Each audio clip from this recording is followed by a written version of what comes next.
Amen. ஜெபத்தோடு நாம் தியானம் செய்வோமே. With prayer, let us meditate. வாழ்க்கை 6 மாதங்கள் முடிஞ்சது. We have completed 6 months. இன்னொரு அரை ஆண்டு நமக்கு முன்பாக இருக்கிறது. Another 6 months it's before us. Amen. 6 மாதங்களை ஆண்டவர் அற்புதமாக நடத்தி கொடுத்தார். God led us so beautifully the last 6 months. இன்னும் 6 மாதங்கள் 2024ல இருக்கு. In 2024 we have another 6 months to cover. ஆக ஒரு குட்டி குழந்தையிலிருந்து பெரியோர் முதியோர் வரைக்கும் வாழ்க்கையில ஒவ்வொரு நாளும் புது புது சவால்கள் அந்த குழந்தையும் ஒவ்வொரு தனிநபரும் சந்திச்சிட்டே இருக்கிறாங்க. From the little one to the elderly person, every single individual in this world, they face some challenge or the other. எந்த பிரச்சனையை ஃபர்ஸ்ட் கையாள்வதுன்னு சொல்லி தெரியாம இன்னைக்கு குழம்பி இருக்கிறாங்க. Many are struggling and confused which problem to prioritize. சில நேரத்துல பிரச்சனை வரும்பொழுது when problem comes it comes with bunches. சில நேரத்துல பிரச்சனை வரும்போது அது அப்படியே கடலை போல வருது. ஒரு பிரச்சனையை கையாள முடியல. Not able to handle one problem. அந்த பிரச்சனைக்கு இணங்கி போறோம். And they just succumb to that problem. அந்த பிரச்சனையினால சோர்ந்து போறோம். And they get tired because of that problem. அந்த ஒரு பிரச்சனையை கையாள எதிர்கொள்ள முடியாதது நிமித்தம் because they are not able to handle that one problem. அடுத்து வருகிற பிரச்சனையை and the problems that comes after that சந்திக்க திராணி இல்லாமல் they do not have the strength to face them. சோர்ந்து போகிறவர்களாய் and they become tired. சில நேரத்துல சபையை விட்டு போய்டுவாங்க. sometimes they leave the church and go. ஆண்டவரை விட்டு போய்டுவாங்க. they leave God himself. ஐக்கியத்தை விட்டு போய்டுவாங்க. they leave the fellowship. ஜெபம் பண்றத நிப்பாட்டிடுவாங்க. they will stop praying. Bible வாசிக்கிறத நிப்பாட்டிடுவாங்க. they would stop reading the word of God. ஆராதனையை மறந்து போவாங்க. they would forget the worship. எல்லாத்தையும் மறந்துட்டு forgetting everything. எத்தனை கஷ்டங்கள். how many problems. ஆண்டவர் என்ன பண்ணிக்கிட்டு இருக்கிறாரு? what God is doing. இந்த மாதிரி ஒரு பெரிய கேள்வி வரும் பொழுது so when they have such a big question before them அந்த கான்ஃபிடன்ஸ் போகுது. they lose their confidence. அந்த boldness நமக்கு போகுது. they lose their boldness. சரி பரவாயில்லை பிரச்சனை வருகிறது. it's okay the problems are coming. சிலர் நினைக்கிறாங்க some people are thinking நான் எல்லா எனர்ஜியை நான் யூஸ் பண்றேன். I'm using all of my energy. எனக்கு இருக்கிற ஸ்ட்ரெngth எல்லாம் நான் யூஸ் பண்றேன். I'm using all of my strength. எனக்கு இருக்கிற பணத்தெல்லாம் நான் யூஸ் பண்றேன். I'm using all of my money. எனக்கு இருக்கிற பொருட்கள் எல்லாம் நான் யூஸ் பண்றேன். I'm using all of my material பரவாயில்லை things. நிறைய பணம் சேர்த்து வச்சிருக்கிறேன். it's okay I have enough money. எல்லாத்தையும் சேர்த்து வச்சிட்டு ஆத்துமாவே பார் எல்லாம் உனக்காக சேர்த்து வச்சிருக்கிறேன். you may have all the money and say look at this soul I have all the money for you. இனி உனக்கு வாழ்க்கையில் என்ன பிரச்சனை வந்தாலும் whatever problems that may arise in your சேர்த்து life வச்சிருக்கிறியே so you have so much with இதெல்லாம் you. உன்னை காப்பாத்தும். all these things will protect you. அப்படினு சொல்லி நிறைய சேர்த்து வச்சிடுறோம். thinking like that we amass wealth like that. we use all our strength. நம்முடைய எல்லா பலத்தையும் நாம் பிரயோஜனப்படுத்துகிறோம். we use our energy. நம்மளுடைய எல்லா எனர்ஜியும் அந்த இடத்துல கொடுக்கிறோம். we use all our material things. நம்முடைய எல்லா பொருட்களையும் அதற்காக செலவழிக்கிறோம். we use our power. நம்மளுடைய வல்லமையை சக்தியை கூட அதற்காக கொடுக்கிறோம். we use our wisdom. நம்மளுடைய ஞானத்தை அதற்காக கொடுக்கிறோம். we use all our resources. நமக்கு இருக்கிற வளங்கள் எல்லாவற்றையும் அதற்காக நாம் பிரயோஜனப்படுத்துகிறோம். நம்முடைய எல்லா ஞானத்தையும் கூட நாம் அதில் பிரயோஜனப்படுத்துகிறோம். our experiences. நம்மளுடைய அனுபவங்களையும் அந்த இடத்திலே நாம் கொண்டு வருகிறோம். to face all these challenges and difficult situations. இப்படிப்பட்ட சவால் நிறைந்த பிரச்சனைகள் நிறைந்த எல்லாவற்றையும் நாம் சந்திக்கிறோம். எனக்கு எல்லா பலன் இருக்கிறது. I have all the strength. அதனால எது வந்தாலும் நான் சமாளிப்பேன். so I will manage anything that may come before me. I am surrounded by people all the time. என்னை சுற்றி எப்பொழுதுமே ஜன கூட்டம் இருக்கிறது. I have people support. எனக்கு ஜனத்தின் அந்த சப்போர்ட் என்னிடத்தில் இருக்கிறது. பிரியமானவர்களே எல்லாமே எனக்கு இருக்கு. so you may say I have everything. அதனால நான் எதையும் சமாளிப்பேன். so I can manage everything. அது மாத்திரமல்ல. not only that. இன்னைக்கு டெக்னாலஜி பயங்கரமா இருக்கு. today the technology has grown to a greater extent. எனக்கு ஒரு பிரச்சனை கிடையாது. I don't have any problem. உலகம் எனக்கு நிறைய ஆப்ஷன்ஸ் ஆஃபர் பண்ணுகிறது. this world is giving me many options. பக்கத்துல பார்த்து சொல்லுங்க நிறைய ஆப்ஷன்ஸ் சொல்லுங்க நிறைய options. say you have many options. option number 1 option number 2 option number 3 option number 4 you can go on and on. இப்படியாக பல ஆப்ஷன்ஸ் நமக்கு முன்பாக இருக்கிறது. option A B C D and you can go on and on. இப்படியாக தொடர்ந்து பலவிதமாக நாம் தேர்ந்தெடுக்கக்கூடிய காரியங்கள் இருக்கிறது. so நமக்கு பிரச்சனை வரும் பொழுது so when the problem comes we try everything. நாம் எல்லாவற்றையும் முயற்சி செய்கிறோம். we try all the options. எல்லா முயற்சிகளையும் நாம் எடுக்கிறோம். we use all our resources. நமக்கு இருக்கிற எல்லா வளங்களையும் நாம் பிரயோஜனப்படுத்துகிறோம். எல்லாத்துக்கும் மேல பாருங்க above all these things இன்னைக்கு எதுக்கு எடுத்தாலும் உடனே கூகுள் காட் கிட்ட கிட்ட தான் போறாங்க. Today everybody seem to be going and reaching out to Google God. ஒரு சின்ன பிரச்சனைன்னு சொன்னா If they have a small problem, சும்மா டைப் பண்ணாலே just if they type, Google God உங்களோட பேசுது. the Google God starts speaking to எங்கயாச்சும் you. வலிக்குதா, ஏன் வலிக்குதுன்னு சொன்னா கூகுள் காட் சொல்லுது இதனால வலிக்கும்னு சொல்லுது. So if you have a pain and you type it out, the Google God will say you're getting the pain because of Google this. God உங்களோட பேசுதுங்க.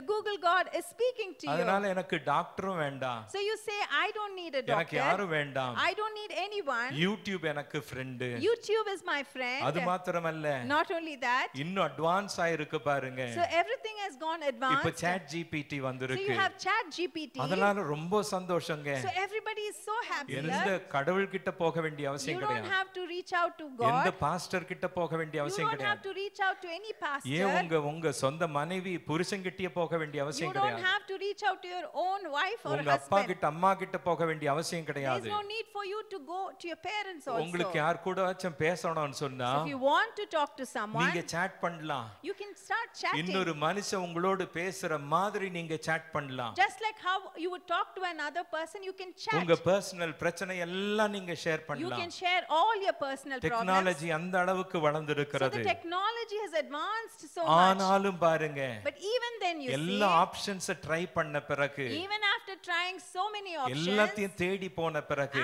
even after seeking all of them, எத்தனை பேர் இன்னைக்கு நாங்க நல்லா இருக்கிறோம்னு சொல்றாங்க? how many people are saying we are leading a good life? எதுக்கு இன்னைக்கு ட்ரக்ஸ் தேடி போயிட்டு Why இருக்காங்க? people are going behind drugs? எதுக்கு இன்னைக்கு மதுபானத்தை தேடி போயிட்டு Why இருக்காங்க? people are going behind alcohol? எதுக்கு இன்னைக்கு அந்த அளவுக்கு மென்டல் இல்னஸ் கூடிக்கொண்டே இருக்கிறது? Why there is so much rise in mental illness? நான் எல்லாத்தையும் ட்ரை பண்ணிட்டேன், I have tried everything, கடைசியில ஒண்ணுதான் பாக்கி and இருக்கிறது. finally only one நான் thing சூசைட் is பண்ண போறேன், I'm going to commit வாழ்க்கையை suicide. முடிச்சிடுறேன், I'm going to end my life. இதான் என்னுடைய last resort, This is my last resort. இதான் எனது கடைசி தஞ்சம், This is my last resort. கடைசி தஞ்சம் எனக்கு தற்கொலை. This last resort is committing இந்த suicide. இடத்தில் யார் என்ன சோர்வோடு இருக்கிறீங்க எனக்கு I தெரியாது, do not know with what problems you have யார் come என்ன today கேள்விகளோடு morning. இருக்கிறீங்க I எனக்கு do not know தெரியாது. with what questions you have கர்த்தர் come பேசி here. கொண்டு But இருக்கிறார், God is speaking to you. கர்த்தர் பேசி கொண்டு God இருக்கிறார். is speaking to you. ஆமென். என்ன எல்லாத்தையும் நான் செலவு பண்ணிட்டேன், I have given myself எனக்கு and எந்த ரிலீஃபும் கிடையாது. I'm not having any relief. என் பணம் போச்சு, I've lost my money. என் பொருள் போச்சு, I've lost my things. என் ஆதாரங்கள் போச்சு, I've lost all my N resources. நம்பிக்கை காணாம I've போச்சு, lost my hope. N strength போச்சு, I've lost my strength. N life miserable ஆயிடுச்சு, My life has become so miserable. my health took a beating, என்னுடைய சரீரத்துல கூட வியாதி my marriage வந்துவிட்டது. is affected, என்னுடைய திருமணத்திலும் பாதிப்பு my உண்டாயிருக்கிறது. relationship is என்னுடைய affected, உறவிலும் பாதிப்பு இருக்கிறது. family is separated, என்னுடைய குடும்பம் we பிரிந்திருக்கிறது. have decided to divorce, நாங்கள் விவாகரத்து பண்ண நாங்கள் முடிவு எடுத்து peace has விட்டோம். become a dream, இந்த சமாதானம் என்பது ஒரு கனவாகி விட்டது. தூக்கத்தை தொலைச்சிட்டோம், They've lost their sleep. தூக்க மாத்திரை போட்டாலும் தூக்கம் வர மாட்டேங்குது, Even though they take sleeping dosage, they're not able to ஆத்துமா sleep. அந்த அளவுக்கு நொந்து So போயிருக்கிறது, they are so weary in their souls. வாழ்க்கையின் நோக்கத்தை They've தொலைச்சிருக்கிறேன், lost the purpose of their life. வாழ்க்கையின் சமாதானத்தை They've lost தொலைச்சிருக்கிறேன். the peace in their lives. இப்படி நீங்க பல காரியங்களை இந்த கால வேளையிலே So சொல்லலாம். you may say many things like these in this morning. எனக்கு கடைசி தஞ்சம் என்னன்னு தெரியல. I do not know what is my last resort. பிரியமானவர்களே, Dear beloved, என்னுடைய செய்தியின் தலைப்பு, my topic is when that your last resort becomes your first choice. உங்களுடைய கடைசி தஞ்சம் உங்கள் முதல் தேர்வாக இருக்கும் பொழுது, இங்க கை வச்சு சொல்லுங்க, Keep என்னுடைய your hands. கடைசி தஞ்சம், my last என்னுடைய resort, கடைசி my தஞ்சம் last resort என் முதல் தேர்வாக இருக்கட்டும். becomes my first choice. Before you waste your money, your resources, your material things, your strength, your energy, your health and everything, இப்படியாக உங்களுடைய பணம், செல்வாக்கு மற்றும் உங்களுடைய ஆரோக்கியம் எல்லாவற்றையும் நீங்கள் தொலைப்பதற்கு let your last முன்பதாக resort உங்களுடைய கடைசி தஞ்சம் become your first choice. அதுவே உங்கள் முதல் தேர்வாக Let இருக்கட்டும். Jesus இயேசுவே become your first resort. அவரே உங்களுடைய முதல் தேர்வாக இருக்கட்டும். Hallelujah. சொல்லுங்க, இயேசுவே, My Jesus, இயேசுவே Jesus, என் முதல் தஞ்சம். let him be the first Hallelujah. resort. நம்ம சொல்றோம், பாடுறோம் பாருங்க, my life is in you, Lord, my strength is in you, my hope is in you, my everything is in you. you are. I worship you with all my heart அப்படினு சொல்லி நாம் பாடுறோம். பாடுகிறோம் இப்படியாக என்னுடைய வாழ்க்கை என்னுடைய பலன் எல்லாமே உம்மில் தான் இருக்கிறது என்று நாம் பாடுகிறோம். We say you are my refuge. நீரே என் தஞ்சம் என்று You பாடுகிறோம். are my fortress. நீரே என் கோட்டை என்று You are my பாடுகிறோம். everything. நீரே எனக்கு எல்லாமுமாக இருக்கிறீர். இன்னைக்கு நீங்களும் நான் என்ன செய்யணுங்க? So what you and I have to do, என்ன எந்த பிரச்சனை வந்தாலும் whatever problems that we எந்த may சோதனை face, வந்தாலும் whatever challenges that ஆண்டவர் may சொல்றார் come, உலகத்தில் உங்களுக்கு உபத்திரம் உண்டு. God says in this world you will have ஆனாலும் திடன் tribulations, கொள்ளுங்கள். but be of good courage. பக்கத்துல பார்த்து சொல்லுங்க ஊரையே சுத்திட்டு வர கூடாதுன்னு சொல்லுங்க. Say you should not roam around and பக்கத்துல come. பார்த்து சொல்லுங்க ஊரையே சுத்திட்டு வர You should கூடாது. not roam around everywhere and come. முதலாவது யாரிடத்தில் வரணும்? You have to come first to whom? ஆண்டவர் சொல்றார் முதலாவது என் ராஜ்யத்தை என் நீதியை Seek ye தேடுங்கள். first the kingdom of God and his righteousness. Amen. Seek the kingdom first. முதலாவது அவருடைய ராஜ்யத்தை நாம் தேட You வேண்டும். know, choose God's kingdom. தேவனுடைய ராஜ்யத்தை நாம் தேட Seek his வேண்டும். face like never அவருடைய before. முகத்தை இதுவரைக்கும் இல்லாத வண்ணம் நாம் Draw தேட close வேண்டும். to him. அவரோடு நாம் கிட்டி சேர Let வேண்டும். God be your first resort. அவரே உங்களுடைய முதல் தஞ்சமாக இருக்கட்டும். Amen. Amen. Hallelujah. பாருங்க, once something is lost, ஒன்று நம்முடைய வாழ்க்கையிலே நாம் துளைக்கும் பொழுது it remains lost. அது துளைந்ததாகவே இருக்கிறது. Although God will give you power to restore or gain everything that you lost. எல்லாவற்றையும் நாம் திரும்பி பெறும்படியாக தேவன் நமக்கு அந்த சக்தியை கொடுத்தாலும் வல்லமையை கொடுத்தாலும் ஆனால் lost is lost. ஆனால் தொலைந்து போன ஒன்று தொலைந்து போனதாகவே No இருக்கிறது. doubt God will give you a second chance, second life. இரண்டாவது தருணம் கண்டிப்பாக தேவன் நமக்கு கொடுப்பார். சில காரியங்களை இழந்துட்டா அது இழந்த மாதிரி But தான். some if we lose we are lost, we lose it forever. We cannot gain it again. ஒருத்தர் மாத்திரம் சொல்லுங்க, எதை இழந்தா கிடைக்காதுன்னு சொல்லுங்க. Can anyone say if we lose one thing we எதை cannot get இழந்தா it back? திருப்பி கிடைக்காதுன்னு சொல்லுங்க. If we lose this one particular thing we cannot get it back. ஒண்ணே ஒன்னு சொல்லுங்க. Just say one. நம்பிக்கை திருப்பி கிடைக்கும். ஆண்டவருடைய வார்த்தை. இழந்த நாட்கள் கிடைக்காதுங்க. The days that you have lost you cannot get it back. பக்கத்துல பார்த்து சொல்லுங்க, நேத்து உங்களுக்கு கிடைக்கவே கிடைக்காதுன்னு You சொல்லுங்க. cannot get yesterday. முந்தா நாள் உங்களுக்கு கிடைக்கவே The day before yesterday is gone. ஆமென். இழந்தது எவ்வளவுதான், What உங்க you have இளமை lost is அவ்வளவுதான். lost. Your youth. இழந்துட்டீங்கன்னு சொன்னா அவ்வளவுதான். If you have lost, it's lost. ஆக பிரியமானவர்களே, So beloved, the first life lesson is நம்முடைய முதல் வாழ்க்கை பாடம் no one என்னவென்றால் is immune to challenges. யாரும் இந்த சவாலுக்கு விதிவிலக்கு கிடையாது. No one is immune to challenges. யாரும் சவால்களுக்கு விதிவிலக்கு கிடையாது. பக்கத்துல பார்த்து சொல்லுங்க, யாரு சவால்களுக்கு, கஷ்டங்களுக்கு, பாடுகளுக்கு, வியாதிகளுக்கு, பிரச்சனைகளுக்கு விதி விலக்கு அல்ல. No one is immune to all the challenges. யாராச்சும் சொல்ல முடியுமா? Can anyone say? யாராச்சும் சொல்ல முடியுமா? Can anyone say? யாரு சொல்ல முடியாது? No one can say. இந்தியால famous preacher. In India he was a very famous அவருடைய preacher. ஊழிய worth எவ்வளவு தெரியுங்களா? Do you know the worth of his ministry? 1000 crore worth. 1000 கோடி அவருடைய அந்த ஊழிய God மனிதன் used him to touch and save hundreds and millions. நூற்றுக்கணக்கான ஆயிரக்கணக்கான ஜனங்களை அவர் மூலமாக தேவன் தொட்டார். அவ்வளவு வல்லமையாக பயன்படுத்தப்பட்ட ஊழியக்காரர். He is a man of God who was used so mightily by God. போன மாசம் பாருங்க, Last month அவங்க அமெரிக்கா மேன்ஷன்ல இருந்து வெளியே வாக்கிங் ஒவ்வொரு நாளும் வாக் பண்ணுவாரு. he would come out of his bungalow and he would do walking every single day. Walk பண்ணிட்டு இருக்கும் பொழுது As he was walking, ஒரு பயங்கர வேகமாக வந்த ஒரு வண்டி அவரை மோதி ஸ்பாட்ல விட்டுங்க. a speeding vehicle dashed him and he died on the spot. அவ்வளவு பெரிய ஊழியக்காரர். So he was a great man of God. 1000 கோடிக்கு மதிப்பு சொத்துக்கள் அவருக்கு இருக்கு. He has more than 1000 crores of 1000 பேருக்கு ஆசீர்வாதமா he இருந்தார். was a blessing to many because of this இப்ப சொல்லுங்க. accident. Now you tell me, மரணம் death யாரையும் விட்டு வைக்காது. will not leave anyone. மரணத்துக்கு பாகுபாடு கிடையாது. It doesn't show any difference to anyone. பிரச்சனைகளுக்கு பாகுபாடு கிடையாது. It will not show difference to any problems. கஷ்டங்களுக்கு பாகுபாடு கிடையாது. It will not show mercy for anyone. எல்லாருக்கும் எல்லா கஷ்டமும் வரும். All will get all kinds of problems. ஆனால் நாம் என்ன செய்யணுங்க? So but what we need to do, எது வந்தாலும் whatever that may come in our கர்த்தருடைய lives, முகத்தை முதலாவது when தேட we வேண்டும். seek his face first. கர்த்தருக்கு first place கொடுத்துறணுங்க. We need to give the first place to Jesus. இவ்வளவு நேரம் நான் பேசுனது introduction தான். Whatever I spoke just now, it is an இப்போ ஒரு introduction. ஸ்டோரிக்கு போவோம். We're going to go and see a story. எசேக்கியா என்கிற ராஜா. The king Hezekiah. 2 Kings chapter number 18. 2 Kings chapter 18. எசேக்கியா என்கிற ராஜா. This Hezekiah king. அவரை குறித்து நம்ம பார்க்க போறோம். We're going to meditate upon him. நான் வேகமா போகிறேன். I'm going to go fast. முதலாவது Firstly, 2 Kings 18:3. 18:3 18:3. He did what was right in the Lord's eyes. கர்த்தரின் பார்வைக்கு செம்மையானதை அவன் செய்தான். செம்மையானதை செஞ்சாங்க. He did whatever is right in God's eyes. கர்த்தர் பார்வைக்கு செம்மையானதை செஞ்சவருக்கு ஒரு பிரச்சனை வருமா? So the one who did the right thing in the eyes of the God, will he face challenges? வருமா வராதா? Will he get challenges or not? வருமா வராதா? Will he get it or not?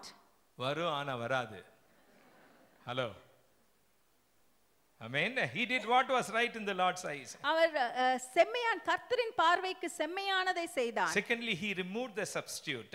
இரண்டாவதாக சிலவற்றை அவன் எடுத்து தகர்த்து போட்டான். It's amazing. He was so bold enough. அதை செய்வதற்கு அவனுக்கு மிகவும் தைரியம் இருந்தது. Verse number 4. நான்காவது வசனம். He removed the shrines. அவன் மேடைகளை அகற்றி He smashed the sacred pillars. சிலைகளை தகர்த்து and cut down the sacred pole. விக்கிர தோப்புகளை அவன் வெட்டி He crushed the bronze snake. மோசே பண்ணியிருந்த வெண்கல சர்ப்பத்தை உடைத்து அந்த வெண்கல சர்ப்பத்தை உடைத்து போட்டான். Because up to that point அந்நாட்கள் மட்டும் the Israelites இஸ்ரவேல் புத்திரர் had been burning incense to it. அதற்கு தூபம் காட்டி வந்தார்கள். என்ன ஒரு தைரியம் பாருங்க. What courage this man had. Moses உண்டு பண்ணின சர்ப்பத்தை ஜனங்கள் அந்நாள் வரை வணங்கிக் கொண்டிருந்தார்கள். Till that day they were praying to the snake which Moses இந்த எசேக்கியா ராஜா என்ன பண்ணா? What did this king Hezekiah do? அதை தகர்த்து போட்டான். He destroyed that. அதை எடுத்து போட்டான். He removed that. அந்த மாதிரி ஒரு தேவ மனுஷன் பாருங்க. He was such a man of God. And thirdly, மூன்றாவதாக Bible says in verse number 5, ஐந்தாவது வசனத்திலே he trusted in the Lord. அவன் கர்த்தரின் மேல் வைத்த நம்பிக்கை. Israel's God. இஸ்ரவேலின் தேவனாகிய கர்த்தரின் மேல் தேவன் மீது நம்பிக்கை வைத்தான். The trust he had in the God of Israel. பக்கத்துல பார்த்து சொல்லுங்க, no one is immune to challenges ன்னு சொல்லுங்க. பக்கத்துல பார்த்து சொல்லுங்க, யாரும் சவால்களுக்கு விதிவிலக்கு கிடையாது. Are you here? Are you listening? இருக்கீங்களா? And you know the next thing, அடுத்தது Bible says வேதம் சொல்கிறது he had a good testimony. அவனுக்கு நற்சாட்சி இருந்தது. Bible says there was no one like him among all of Judah's kings. எல்லா யூதா ராஜாக்களிலும் அவனைப் போல ஒருவனும் இருந்ததில்லை. Not before him, அவனுக்கு முன்பாகவோ and not after him. அவனுக்கு பின்னும் கூட. பக்கத்துல பார்த்து சொல்லுங்க, அவனை போல ராஜா இருந்ததே கிடையாது. Say that there was no king like Hezekiah. அந்த மாதிரி ஒரு ராஜா பாருங்க. He was such a king. அந்த மாதிரி ஒரு testimony பாருங்க. He had such a testimony. Verse number 6. ஆறாவது வசனம். He clung to the Lord. அவன் தேவனை பிடித்துக் கொண்டான். அவன் தேவனை இறுக பிடித்துக் கொண்டான். He clung to the Lord. பக்கத்துல பார்த்து சொல்லுங்க, no one is immune to challenges. பக்கத்துல பார்த்து சொல்லுங்க, சவால்களுக்கு யாரும் என்னதான் விதிவிலக்கு தேவனை கிடையாது. இறுக பிடித்துக் கொண்டாலும் how much ever you cling to the God, சவால்கள் வரும். the challenges would come. பாடுகள் வரும். You would have problems. And verse number 7. ஏழாவது வசனம். He kept the commandments. அவன் கட்டளைகளை கைப்பற்றினான். ஆமென். அவன் கட்டளைகளை கைக்கொண்டான். He followed all the commandments. Verse number 7. ஏழாவது வசனம். The Lord was with him. ஆகையால் கர்த்தர் அவனோடு இருந்தார். And he succeeded at everything he tried. அவன் முயற்சி செய்த எல்லாவற்றிலும் அவனுக்கு அனுகூலமாயிற்று. யோசித்து பாருங்க, இந்த மாதிரி ஒரு ராஜா. Just think about it. அவன் எதெல்லாம் try பண்ணானோ, whatever he tried in his life, பக்கத்துல பார்த்து சொல்லுங்க, எல்லாத்துலயும் சக்சஸ் ன்னு சொல்லுங்க. say that he achieved success in எல்லாத்துலயும் everything. சக்சஸ் ங்க. He achieved success in everything. அடுத்து என்ன?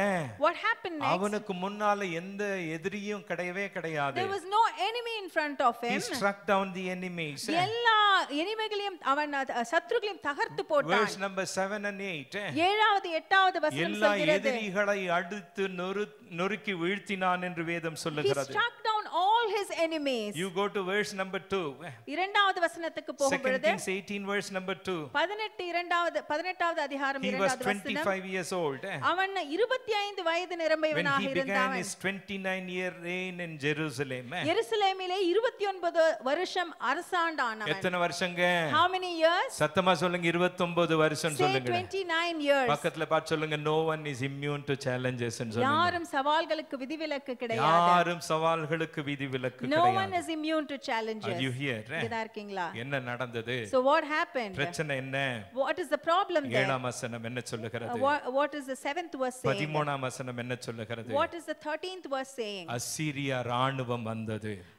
The Assyria அப்படியே சொல்ல படிக்காதே. அசீரிய ராணுவம் வந்தது. So the whole army of Assyria came there. வாழ்க்கையில இப்படி பிரச்சனை வரும்னு சொல்லி கொஞ்சம் கூட கற்பனை செய்யவே இல்லை. He never even imagined that he would get such a problem in his life. அசீரிய ராஜா வந்தானே. So the king of Assyria came there. இவனுடைய நாட்டை முற்றுகையிட்டானே. He came to capture his kingdom. இவனுடைய சிட்டியை கைப்பற்றினானே. He came and he captured the city இவன் of எதிர்பார்க்கவே Hezekiah. கிடையாது. He did not even expect that. ஒரு shocking சம்பவம் நடந்தது. It was a very shocking incident ஒரே there. நாள்ல எல்லாமே போச்சு பாருங்க. Just in one day he lost everything. The second life lesson. இரண்டாவது இந்த பாடம் என்னவென்றால் seek your own wisdom. நம்முடைய சொந்த ஞானத்தை ஒருபொழுதும் நாம் Never தேடக்கூடாது. seek your own wisdom. நம்முடைய ஞானத்தை நாம் ஒருபொழுதும் தேடக்கூடாது. பக்கத்துல பார்த்து சொல்லுங்க, சொந்த ஞானத்தை தேடாதன்னு சொல்லுங்க. Say never seek your own wisdom. சொந்த ஞானத்தை தேடாத. Never seek your own wisdom. சொந்த கண்களுக்கு நீ அறிவாளின்னு சொல்லி நினைக்காத. Don't say before your eyes that you're very intelligent. சொந்த கண்களுக்கு ரொம்ப புத்திசாலின்னு நினைக்காத. To your eyes don't say that you have all the knowledge and நானே wisdom. சமாளிப்பேன் நினைக்காத. Don't think that you would manage everything. நல்லா கவனிங்க. Listen carefully. எசேக்கியா என்ன பண்ணா? What did Hezekiah இந்த do? அளவுக்கு சாட்சி பெற்றவன். He is a man of testimony. இந்த அளவுக்கு சக்சஸ்ஃபுல் கிங் He என்ன was such நடந்தது? a successful king. இந்த அளவுக்கு எல்லாத்தையும் குவிச்சாம் பாருங்க. So he amassed everything this way. ஆண்டவர் அவனோடு இருந்தார் என்று வேதம் சொல்லுகிறது. The Bible says that God was with him. ஆனால் பிரச்சனை வந்த பொழுது, So but when he faced the சவால் problem, வந்த பொழுது, when he faced challenges, அவன் என்ன செய்தான்? what he did, அதுதான் கேள்வி. and that is the question. பக்கத்துல பார்த்து சொல்லுங்க, அந்த தப்பை நான் செய்ய கூடாதுன்னு Say சொல்லுங்க. that I should never commit that mistake. எசேக்கியா செஞ்ச தப்பை நான் செய்ய கூடாது. I should not do the mistake King Hezekiah did. என்ன தப்பு செஞ்சான்? So what was the mistake he committed? Avoid making repeated mistakes as Hezekiah did. எசேக்கியா ராஜா செய்தது போல திரும்பவுமாக நாம் அந்த தவறை செய்ய கூடாது. சொல்லுங்க, ஒரே தப்பை திருப்பி திருப்பி பண்ணாதேன்னு Say சொல்லுங்க. that same mistake we should not repeat. இந்த பக்கம் பார்த்து சொல்லுங்க, புது தப்பை பண்ணுங்கன்னு சொல்லுங்க. Do new mistake. ஓகே. செஞ்ச தப்பையே செய்யலாமா? He continued to do the same சிலர் mistake. செஞ்ச தப்பையே செய்வாங்க, ஒரு உணர்வும் கிடையாது அவங்களுக்கு. Without even realizing, people keep committing the same mistake. எசேக்கியாவின் தவறு என்ன? So what was the mistake of King God Hezekiah? was not his first resort. தேவன் அவனுடைய முதல் தஞ்சமாக இல்லை. God was not his first choice. அவனுக்கு தேவன் முதல் தஞ்சமாக இல்லை. Let me go quickly. வேகமாக The செல்கிறேன். first thing, முதலாவது yielding to the enemy's threat. எதிரின் அச்சுறுத்தலுக்கு அடிபணிந்து போவது. Never do that mistake. அந்த தவறை நாம் எப்பொழுதும் The செய்யக்கூடாது. devil is a liar.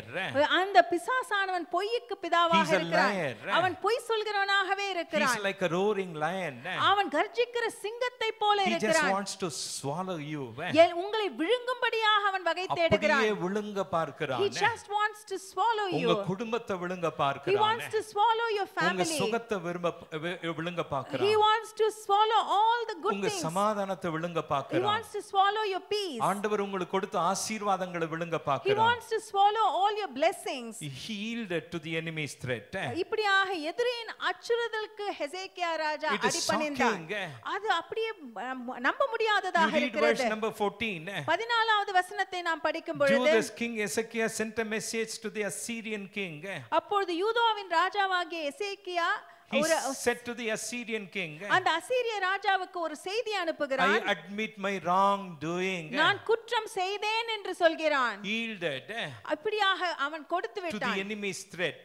இந்த சத்ருவின் அந்த காரியத்திற்கு இணங்கி விட்டான். ராஜாவே நான் மன்னிச்சிரு, நான் தப்பு பண்ணேன்னு சொல்றாங்க. He says that king, please forgive me, I have made a mistake. பக்கத்துல பார்த்து சொல்லுங்க, எந்த எதிரிக்கும் நீங்க ஈடாக கூடாதுன்னு சொல்லுங்க. Say we should not yield yourself to any எந்த enemy. மந்திரம், எந்த பிசாசு, எந்த மனுஷனுடைய சூழ்ச்சி, எந்த மனுஷனுடைய சதி எதற்கும் நீங்களும் நானும் பயந்து என்ன செய்யக்கூடாது? இணங்க கூடாது. நாம் இணங்க வேண்டியது ஒரே We ஒரு should never வல்லமை, yield to any man's thing, but we need to yield only to ஒரே God. ஒரு அதிகாரம். There's only one authority, சர்வத்தையும் ஆளுகை செய்கிற the one who rules over everything, இந்த தேவாதி தேவன் தான் the Lord of Lords. நம்மையும் ஆளுகை He is the செய்கிறார். one who is ruling over us. நான் விழுவேனானால் If I fall down, அவர் பாதத்தில் மாத்திரம் I will விழுவேன். fall at his feet alone. Hallelujah. The second mistake he made. இரண்டாவது தவறு அவன் செய்தது. Verse number 14. 14வது வசனம். Please withdraw from me.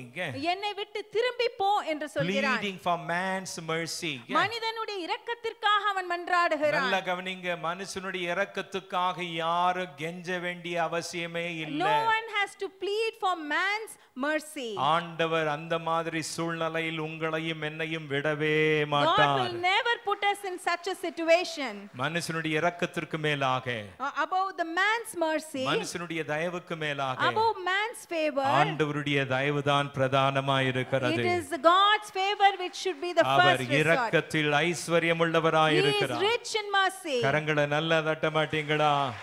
He was pleading for man's mercy. மனிதனுடைய இரக்கத்திற்காக அவன் அங்கே கெஞ்சிக் கொண்டிருக்கிறான். And thirdly, மூன்றாவதாக, he tried to appease the enemy with gold and silver.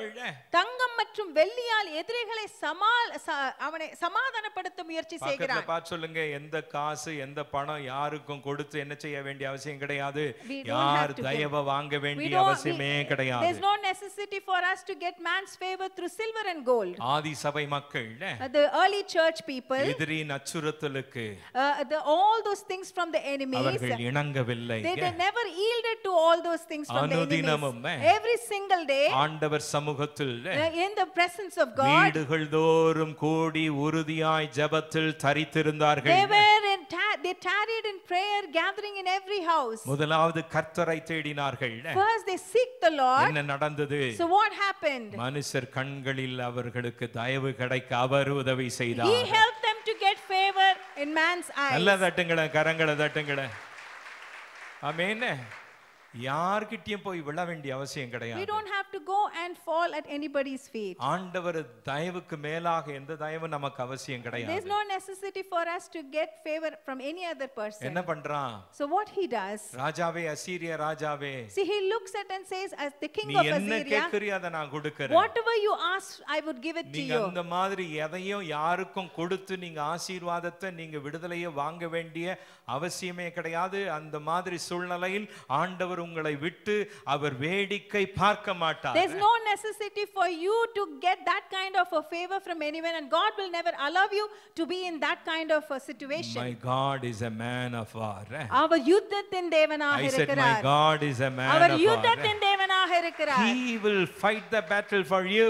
உங்களுக்கு யுத்தத்தை அவர் செய்வார். பக்கத்துல பார்த்து சொல்லுங்க, எல்லாம் ரவுண்ட் அடிச்சாச்சுன்னு சொல்லுங்களே. Say, I have been round about everywhere. கடைசியில எனக்கு ஆண்டவர் வேண்டாம், சபையும் வேண்டாம், பைபிளை வேண்டாம், ஆராதனை வேண்டாம், ஞாயிற்றுக்கிழமை சர்வீஸ் வேண்டாம், ஒண்ணு வேண்டாம்னு சொல்லி நிறைய பேர் ஓடி போறாங்க பாருங்க. Finally people say, I don't need church worship, I don't need any of these things. சில விசுவாசிகள் மந்திரத்தை தேடி போகிறதை கேட்டா some people are going behind witchcraft. கடைசில மந்திரத்துக்கு போயிடுறாங்க. They are going behind witchcraft. மனுஷனை தேடி போயிடுறாங்க. They go seeking men. ஆண்டவரை விட்டு போயிடுறாங்க. They leave God and backslide. சிலருக்கு ஆண்டவர் மேலேயே கோபம் பாருங்க. Some are very angry with God himself. பக்கத்துல பார்த்து சொல்லுங்க, யாருக்கு நஷ்டம் சொல்லுங்க. Say, who loses in that? ஆண்டவருக்கு நஷ்டம் கிடையாது. There is no loss for Jesus. சபைக்கு நஷ்டம் கிடையாது. There is no loss for the church. பாஸ்டருக்கு நஷ்டம் கிடையாது. There is no loss for the pastor. உங்களுக்கு தான் நஷ்டம். It's loss for you only. கடைசி என்ன செஞ்சாங்க? So what he did finally? எசேக்கியா எல்லாம் he tried all the options. அவன் எல்லா விதமான காரியங்களையும் முயற்சி செய்தான். He fell at his enemy's feet. அவனுடைய எதிரியின் கால்களிலே பணிந்து கொண்டான். Pleaded for his mercy. அவருடைய இரக்கத்திற்காக கெஞ்சி கேட்டுக்கொண்டிருந்தான். Nothing worked. ஆனால் எதுவும் அந்த இடத்திலே வேலை செய்யவில்லை. He chose அவன் தேர்ந்தெடுத்தான் to return to God. தேவனோடு திரும்ப வரும்படியாக அவன் தேர்ந்தெடுத்தான். 2 Kings chapter 19 verse number 1. இரண்டாவது ராஜாக்கள் 19:1. என்ன செஞ்சாங்க? What he did? Hezekiah, King Hezekiah, ஆண்டவரிடத்தில் ஜெபத்திலே திரும்பினான். In prayer he returned to God. Amen. ஆண்டவரிடத்தில் என்ன செஞ்சாங்க? What he did? ஜெபத்தில் ஆண்டவரிடத்தில் திரும்பி சாஷ்டாங்கமாய் விழுந்து, ஆண்டவரே என்னுடைய முதல் தஞ்சம் நீங்க தான்ப்பா. எத்தனையோ இடங்களை நான் பார்த்துட்டேன். He fell prostrate before God and said, பணத்தை you are my பயன்படுத்தினேன். first resort. பொன்னை பயன்படுத்தினேன். I used my gold and silver. வெள்ளியை I பயன்படுத்தினேன். used my silver. என் ஆயுதங்களை I பயன்படுத்தினேன். used all my N weapons. அறிவை I பயன்படுத்தினேன். used my wisdom. எல்லாத்தையும் I பயன்படுத்திட்டேன். used everything. ஒண்ணு வேலைக்காகல. Nothing worked for me. இப்பொழுதோ But now உமது பாதத்தில் வந்து விழுகிறேன். I fall at your feet. பக்கத்துல பார்த்து சொல்லுங்க அது முந்தியே செஞ்சிருக்கலாமே See, he சொல்லுங்க. could have done this பக்கத்துல beforehand. பார்த்து சொல்லுங்க அது முந்தியே He could செஞ்சிருக்கலாம். have done that beforehand. இன்னைக்கு மனுஷன் அப்படி செய்யறது கிடையாது. Today people are not doing that. விசுவாசி அதை செய்யறது கிடையாது. Believers are not doing that. ஆண்டவரை தேடும் நேரத்தில் ஆண்டவரை தேடணும். They are not seeking God at the time they need to seek பக்கத்துல him. பார்த்து சொல்லுங்க தேடுகிற நேரத்தில் தேடணும்னு சொல்லுங்க. Say you have to seek God at the time you have to சின்ன seek him. சின்ன சின்ன சாக்கு போக்கு சொல்லி இன்னைக்கு ஆண்டவரை விட்டுறாங்க. Saying small excuses, they leave God these days. கடைசியில ஆண்டவர் கிட்ட வராங்க. And as a final resort they come to God. கடைசியில வந்து ஆண்டவர் பாதத்துல விழுறாங்க. And they come as a final resort at the feet of God. At least கடைசியில வராங்களே சந்தோஷம். It's good at least they are coming to God as a last அதுக்குள்ள resort. எத்தனை இழந்துட்டோம் But பாருங்க. within that they lose so many things. ஆண்டவர் சமூகத்தில் In the presence of God, நம்மை ஒப்புக்கொடுப்போம். let's commit ourselves. முதலாவது Firstly, அவரை தேடுவோம். let's seek him. When your last resort உங்களுடைய கடைசி தஞ்சம் becomes your first choice, அதுவே உங்களுடைய முதல் தேர்வாக இருக்கும் what பொழுது a choice it is. அது எப்படிப்பட்ட ஒரு தேர்வு, What a blessing it is. எவ்வளவு ஒரு பெரிய